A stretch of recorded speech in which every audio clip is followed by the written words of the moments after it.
Pernahkah Anda melihat kain merah atau tali merah yang dililitkan di sarung golok? Ada yang tahu apa artinya? Nah, kali ini kita sharing yuk.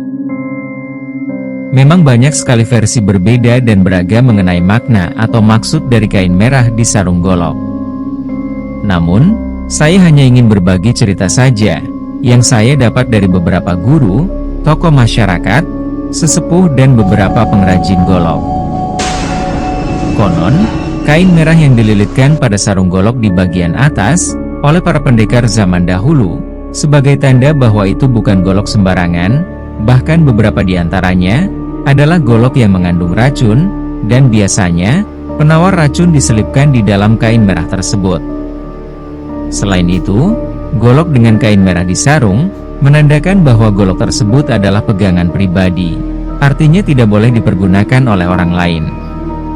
Dalam versi lainnya bahkan mengatakan, pada beberapa tokoh tertentu, golok tersebut apabila sudah tercabut dari sarungnya, maka harus ada darah yang terbayar. Warna merah pada kain, menandakan simbol keberanian atau perlawanan pada ancaman.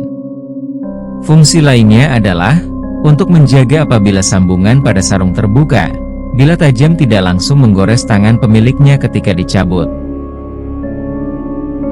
Seiring perkembangan zaman dan kebutuhannya, sudah sangat jarang ditemukan golok yang mengandung racun.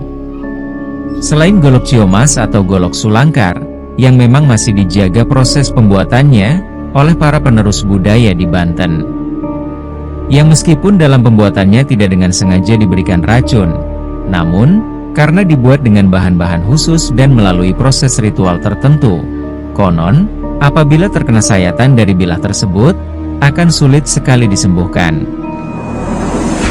Pada era saat ini, memang masih sering kita lihat kain merah yang dililitkan pada sarung golok, namun kebanyakan, selain untuk menambah keamanan saat menggunakan, juga sebagai aksesoris atau pemantas saja.